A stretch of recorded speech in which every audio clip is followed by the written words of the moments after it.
Professor Luiz Roberto Nunes Padilha. Prazer estar aqui contigo, meu querido. Tudo bom, meu? Adorei que tu trouxe a Rosa Cruz para cá também. Okay? A ordem. Ah, sim. Boa tarde a todos. É um privilégio estar aqui com vocês. Agradeço a oportunidade. Vamos contar com o apoio ali da nossa área técnica, sem o qual nada será possível. Foi só falar que contava com ele, entrou uma tela azul. Bem, eu gostaria de cumprimentar os idealizadores, já não é o primeiro, nem o segundo, nem o terceiro ano desse evento, que é um sucesso, tá? E que retrata a onda da imaginação, né? A sexta onda do desenvolvimento, em que nós vamos ser mais nós mesmos, né? Eu gostaria de agradecer a eles, e em especial a vocês, sem o qual esse evento não seria possível. O objetivo dessa apresentação é melhorar a qualidade de vida e, consequentemente, melhorar o funcionamento do processo de pensamento e de comunicação, do qual a intuição e a mediunidade fazem parte, tá?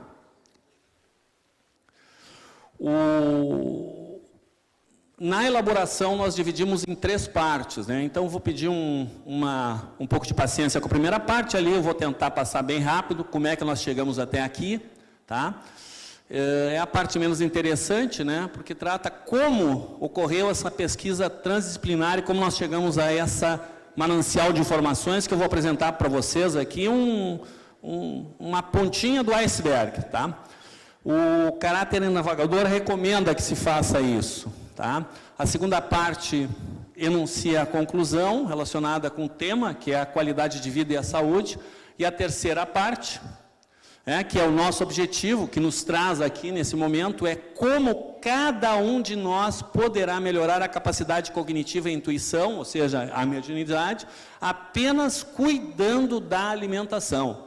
Vejam, o que eu estou afirmando não é pouca coisa, nós podemos melhorar, sim, nossa capacidade de processamento e de comunicação, mediunidade, apenas cuidando da alimentação, tá? Então, um pouquinho de paciência, né? E ao final serão amplamente recompensados ou terão o seu dinheiro da inscrição devolvido. Brincadeira, né?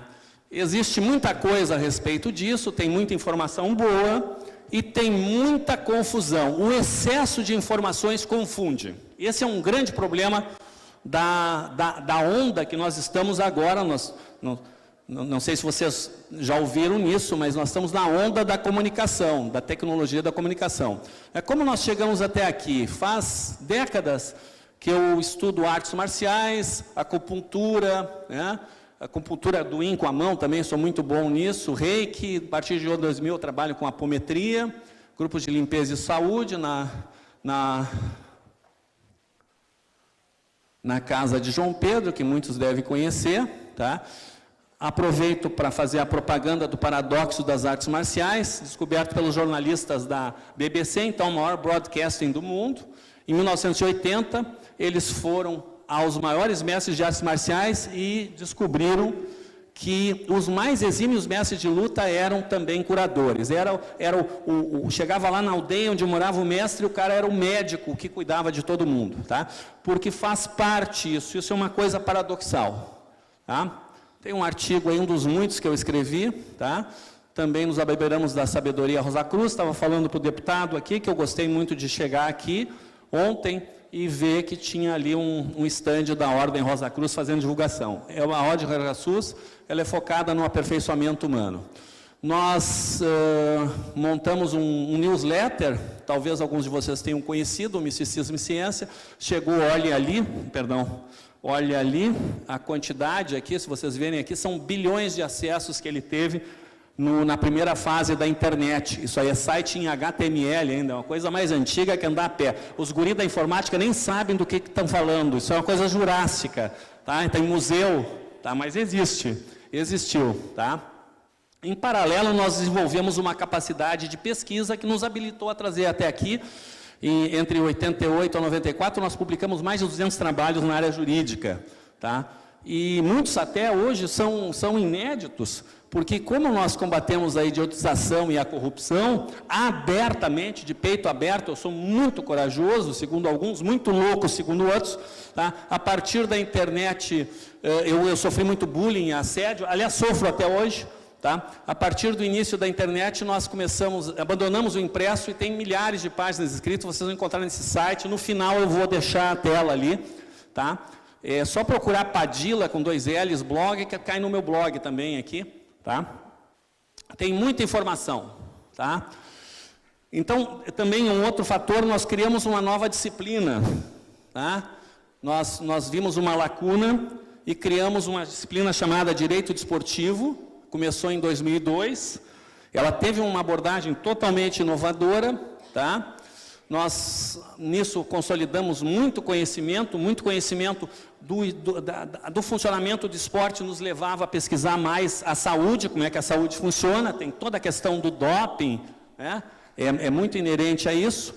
Me trouxe algumas perguntas, né? O que é o esporte, por que nasceu, qual a razão de tanto interesse. Isso me levou à antropologia, então eu sou mestre em antropologia, por Salamanca, não deve ser pouca coisa, é uma das melhores universidades do mundo, tá? Esse evento aqui, lotamos o Salão 9, vocês vão ver que tem gente sentada pelos cantos, sentada lá na entrada da escada, lá em cima está lotado, foi alusivo aos 26 semestres do funcionamento dessa disciplina na Universidade Federal do Rio Grande do Sul, que dizem, segundo o MEC, é a melhor universidade do Brasil, tá? De certa forma, a gente colabora para isso, tá? E uma das linhas de pesquisa era sobre o processo e me levou ao processo de pensamento e comunicação, que reintroduz o assunto aqui, tá? Que eu constatei o paradoxo que em nossa legislação, apesar de evoluída, em 1994 a reforma nos levou a ter a legislação mais moderna do mundo, nos dizeres desses professores que aparecem ali. Deixa eu voltar aqui é o professor falecido, ministro Salvo de Figueiredo Teixeira, um dos maiores juristas que o país já teve, morreu por não cuidar da alimentação, professor Tárzia, professor Verde, eles diziam, né, eram considerados na época os maiores processualistas europeus, diziam que nós tínhamos a melhor legislação do mundo, e a coisa cada vez pior.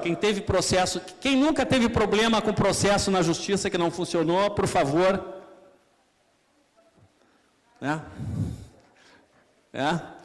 concomitante a tudo isso, e mais um pouco, que eu vou poupar vocês aqui, que senão a gente vai se perder. Uma vez me deram uma parte no congresso, tá? Eu usei toda a parte.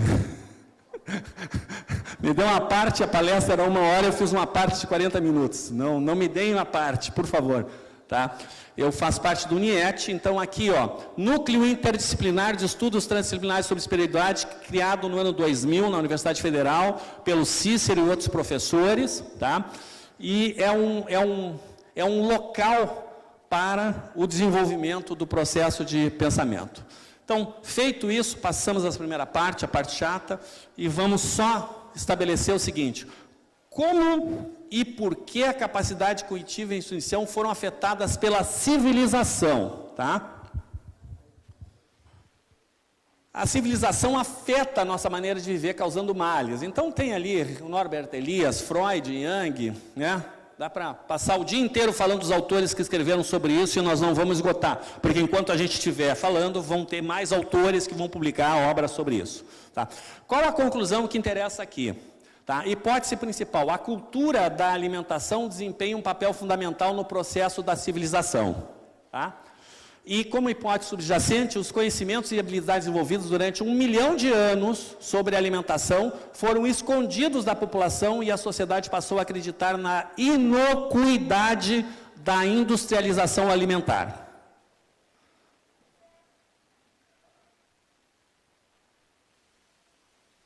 Como que isso aconteceu?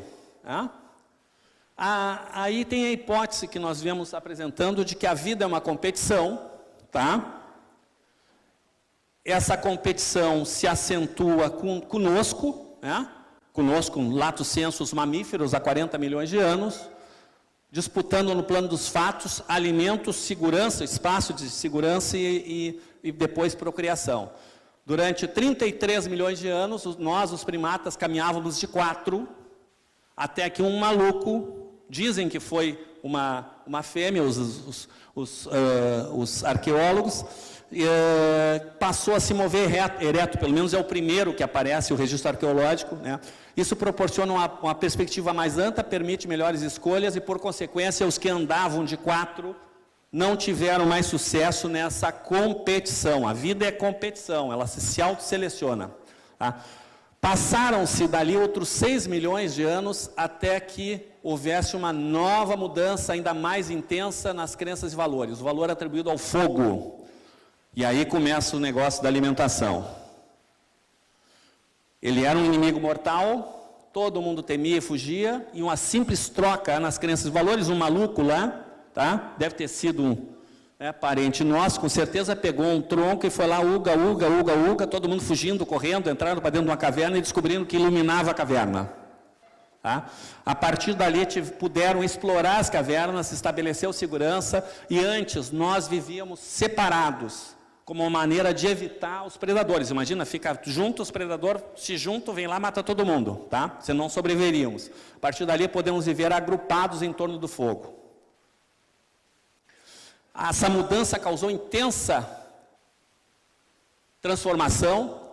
Primeira onda de desenvolvimento tecnológico, portanto, é a do fogo, não é a da agricultura, como nos ensinaram, pelo menos a maior parte de nós ensinaram na escola, tá? O calor desenvolveu a primeira arte, a culinária, que é o que nos traz aqui, a alimentação.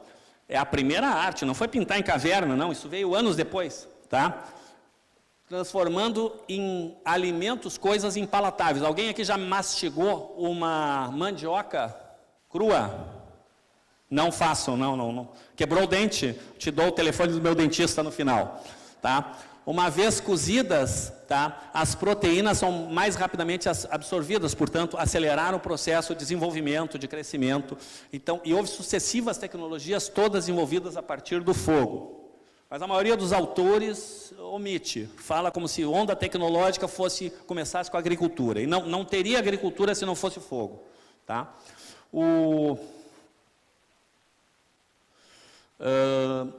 E começa a desenvolver. E aí a gente começa a perceber que existe um plano dos fatos e um plano de crenças e valores que é abstrato, desenvolvido a partir dali, principalmente. Tá? E onde essas crenças e valores e os fatos se superpõem, começa a surgir o conhecimento, começa a desenvolver, a gente pensa em fazer diferente, a gente questiona uma crença e a partir do momento que você questiona essa crença, você pode transformar o mundo. Agora, a palestrante anterior estava falando em mudar as crenças. Realmente, mudando as crenças, você muda você e você muda o mundo. Tá? O problema é o seguinte, tem uns filha da puta que usam as crenças para manipular as pessoas, porque eles enfiam crenças falsas, para inverter valores, para manipular e tal. Então, começa a surgir não só crendices populares, como crenças individuais. Tá?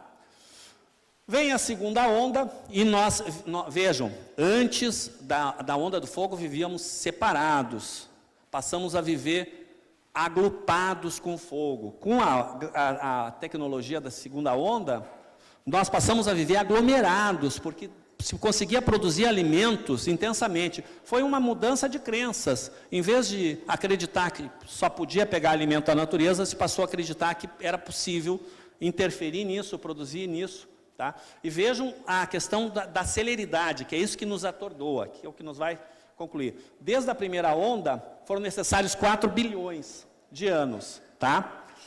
Para chegar até a primeira onda. Para chegar na segunda, foi necessário um tempo 4.000 vezes menor. Tá?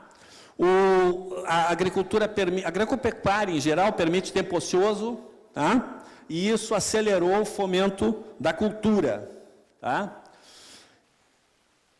Cria riqueza, porque começa a haver acúmulo de riqueza. Tá? E mais, começa a se dar valor às coisas. Por que uma batata valia mais do que um outro elemento ou menos? Né? Era uma coisa puramente cultural. Havia outros fatores envolvidos, mas podia ser somente fatores culturais, tá? Aí surge, inclusive, lá na Mesopotâmia, entre os sumérios, vai surgir as artes marciais. Aqui é um registro aqui dos jornalistas que eu comentei, Howard Hyde e Michael Croucher, o livro O Caminho do Guerreiro, Paradoxo das Artes Marciais, editora Cultrix. Então, aqui tem registros arqueológicos de artes marciais há 5.000 anos. Por quê? Porque as pessoas que começavam a acumular riqueza precisavam de proteção. Tá? A terceira onda tecnológica, a industrialização, tá? Ela causou uma completa modificação. Nós vivíamos separados, passamos a viver agrupados em torno do fogo, passamos a viver aglomerados em torno dos locais de produção de alimentos ou de distribuição, e a partir da terceira onda nós passamos a viver empilhados, uns em cima dos outros. Tá? O nível de estresse foi a loucura. Tá? As mudanças cada vez mais rápidas, maiores, esse quadro aqui, para desespero de vocês, eu vou passar, depois eu passo. Começou o plano dos esportes, né? Que eu também vou passar rápido, que não é só para ambientar, que nós temos 4 planos, chegou no plano do direito. Então, nós temos 4 planos de atuação humana, tá? Sendo que, entre eles, há uma zona aqui, é isso que nos interessa aqui. O que é essa zona aqui do meio? O que é isso aqui que interseciona os planos? O plano do fato, tudo aquilo que tudo que é perceptível por sentidos é fato. Crenças e valores é o plano abstrato, embora ele se superponha ao plano dos fatos. O plano de jogos e esportes, uma distorção da realidade para ganho emocional de quem faz ou quem assiste, mediante regras que dão valor a movimentos, atitudes. E o plano do direito, que tenta organizar tudo isso. E eles têm uma superposição, aqui tem uma área aqui, que é a interseção de todos esses planos. O que seria isso? Deve ser uma coisa muito interessante. A principal diferença do direito e das crenças é o formalismo. Aqui tem novo, né? Então vemos aqui, né, uma outra forma de visualizar, colocando o conhecimento e a tecnologia também nesse limiar entre os fatos e as crenças e valores, tá? A religião, as crendices, e o que consiste essa área onde todos se superpõem. Isso nos interessa muito. Tá? Então, a civilização provocou mudanças e acabou com a sabedoria alimentar. Os nossos ancestrais tinham sabedoria alimentar, eles sabiam o que fazer, o que comer, o que beber para se recuperar. Tá? E nós acabamos com a alimentação. E há um círculo vicioso, isso aqui é o fundamental. Nós nos alimentamos incorretamente porque não pensamos direito, e a má alimentação reduz a intuição e a capacidade de pensar. E a gente fica cada vez pior. Basicamente, há interesses nisso, tá? De reduzir a capacidade cognitiva, e a gente entra no fundamental aqui. O que a gente pode fazer com relação a isso? Tá? O que nós podemos fazer com relação a isso? Tá? Em primeiro lugar, vamos evitar o câncer. Tá? Ele é uma mutação relativamente frequente, se uma célula nasce diferente, ela não faz nada além de comer e crescer e se dividir. Tá? Obviamente, ela cresce mais rápido que as outras e começa a ocupar o espaço e roubar toda a alimentação, e aí que vira a M. Né? Só que o nosso sistema imunológico, ele detecta e destrói isso numa pessoa normal. Só que quem está desnutrido e com o organismo cheio de toxinas, o sistema imunológico não funciona direito, afeta o equilíbrio, tá? E aí o câncer se desenvolve. Tá? Olha só, gente, em 1900, quem é que de 1931 aí? Não tem ninguém de 1931? Pô, vocês vejam que faz tempo, né? Faz tempo.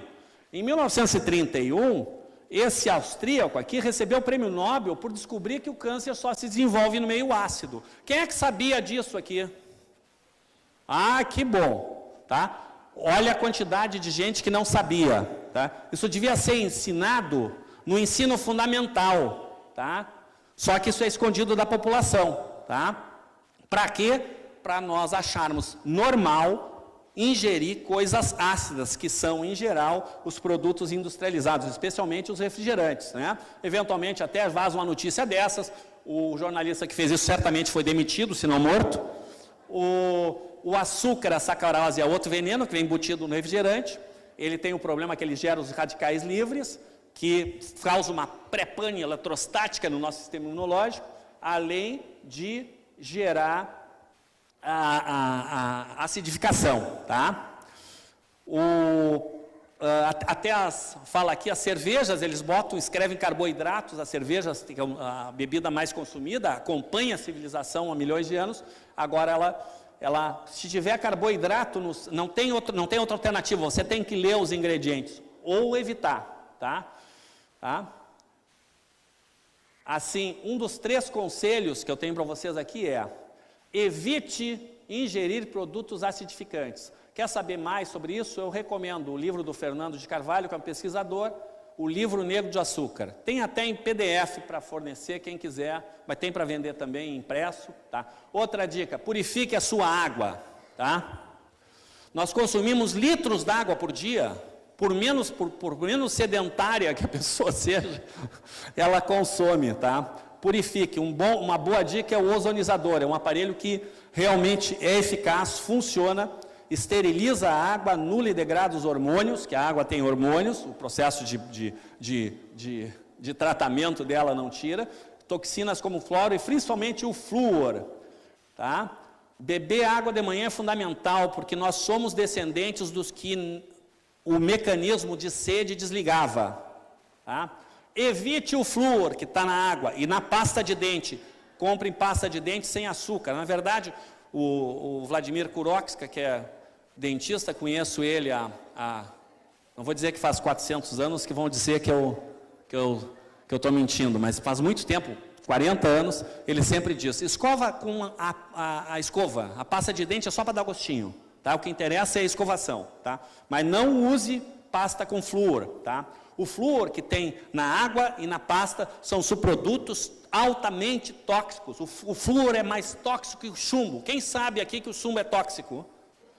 O flúor é muito mais tóxico que o chumbo, é 10 vezes mais tóxico que o chumbo, tá? Para vocês terem uma ideia, ele reduz o QI, causa 20 vezes mais tóxico, tá? Não vou os detalhes aqui, isso aqui é uma lista de 14 vencedores de prêmio Nobel, eu não estou inventando isso aqui, ó. Tem 14 prêmios Nobel de Medicina e Química que se opõem à fluoretação da água, tá? E junto com ele tem mais de 3.600 cientistas dessa área, que não ganharam ainda o prêmio Nobel, tá? Que também se opõem, só que continua fazendo, tá? Então, uma boa dica é o ozonizador. O ozonizador tira praticamente todo, se você usar ele corretamente, tira todo, tá?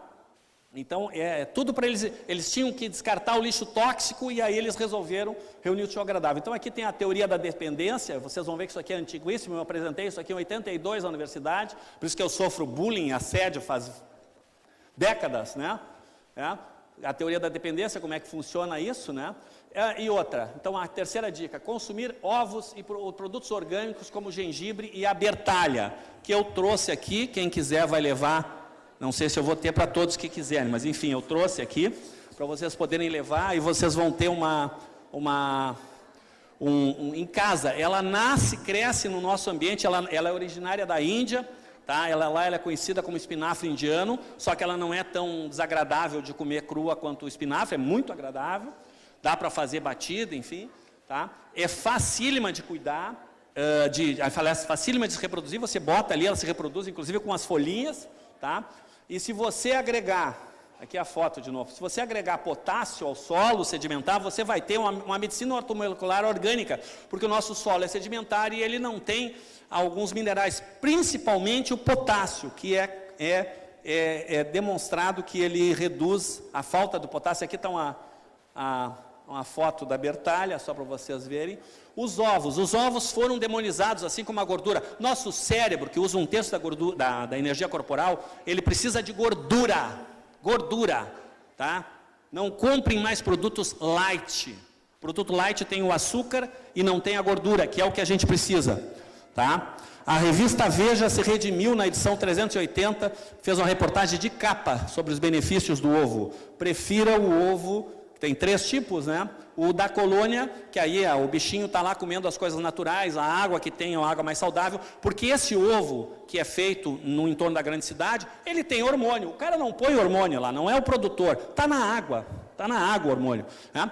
E não acredite, teste, experimente passar, tá?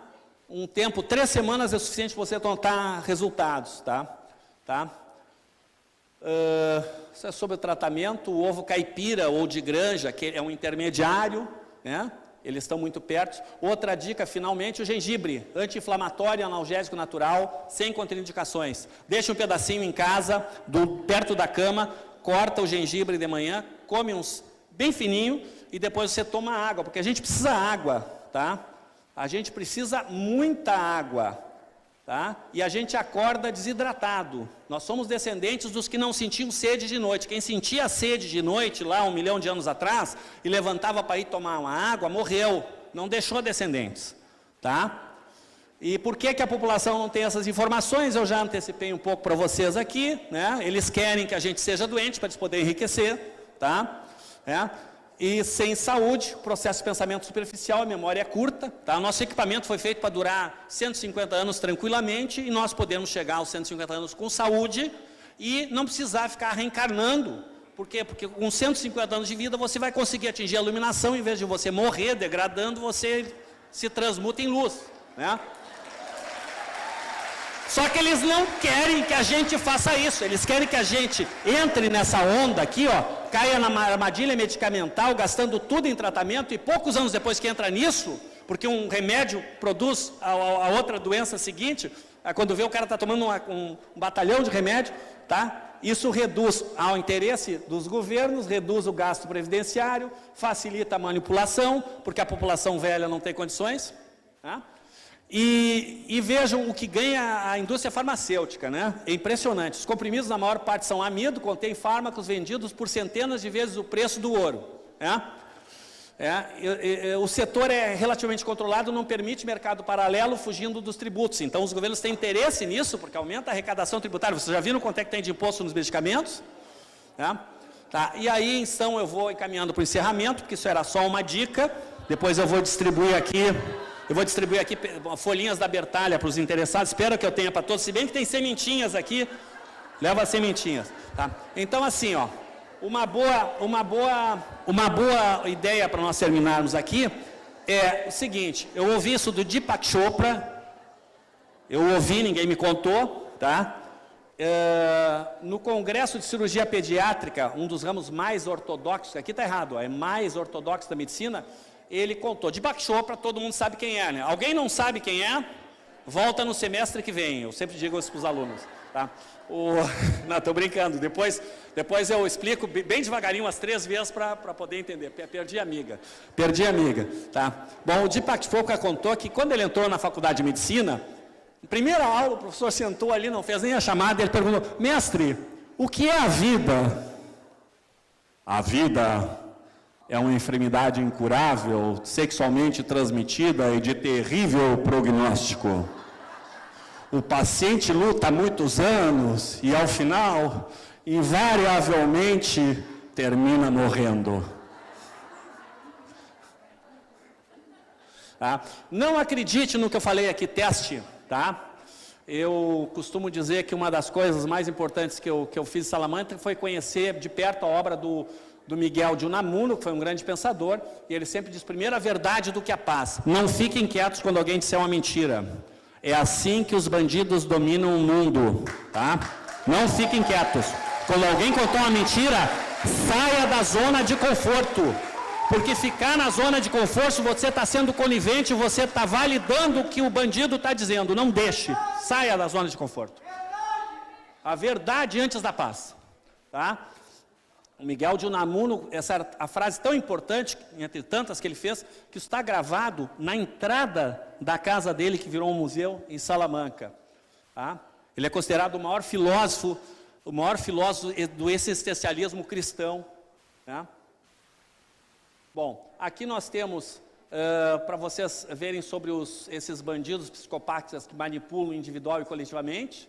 É o Bit.ly, para quem não conhece, isso é um resumo do coisa. Aqui é o antigo site HTML, tem muita coisa impactante. Você entrar ali, botar /místico, vai ter, inclusive a palestra do Sérgio de Oliveira, que ele passou hoje de manhã. Você tem ali a palestra ampliada, que ele fez em Caxias. Quem quiser só ouvir, tem ali o link do áudio também, tá? O Dr. Sérgio Oliveira, não sei se ele contou para vocês aqui a história de como é que eu cheguei aqui, assim como eu fiz, né? Acho que não deu, porque o tempo é curto, né? Aqui, para quem quiser me achar no Facebook, tá? Padilha com 2 L's Luiz. Quem quiser seguir no Twitter, prof, _ Padilha com 2 L's, sempre esquecendo os 2 L's, né? Que é de origem espanhola, né? Mas você pode chamar de Padilha, pode chamar de Padija, como se fala no Uruguai e na Argentina, aqui por influência provavelmente muita influência britânica, eles trocaram o som de LH, na Espanha é LH.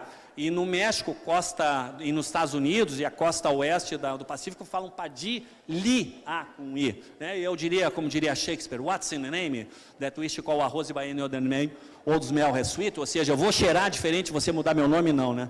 Mas na internet não tem jeito, você tem que botar com 2 L's, senão você não acha. Tá? Então, repetindo aqui, o Livro Negro do Açúcar, tá? Você acha, tem disponível na internet, em PDF, vale a pena comprar, vai ser um dos melhores investimentos que você vai fazer na vida. E, enfatizando, primeira verdade do que a paz, tá? Faz sentido? Teste. Um grande abraço a todos, obrigado pela atenção, um beijo de coração, e vamos construir um mundo melhor juntos. Juntos, essas informações levem para os seus amigos, para as pessoas que vocês gostam, tá? Muito obrigado.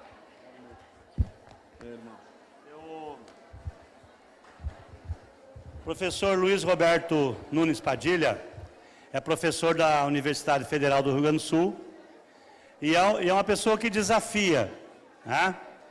É uma pessoa que às vezes é até pisada por defender determinadas teses.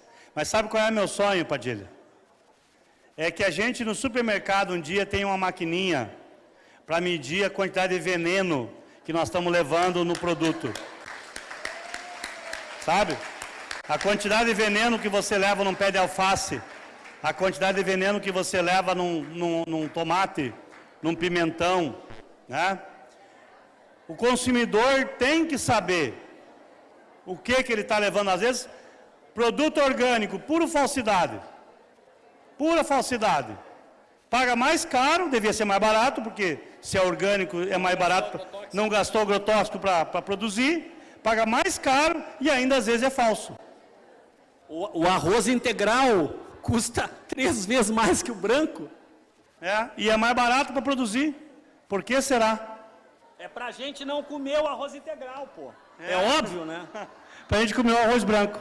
Então eu quero te dar de presente 1 quilo de erva putinguense, que é o nosso, que é o homem que forneceu o chimarrão para nós aqui gratuitamente durante todo esse evento. Essa erva é produzida no mato, no meio do mato, tem selo de qualidade por preservação de florestas. Então, se vocês tomarem chimarrão com a erva putinguense, vocês sabem que é um produto de qualidade, tá?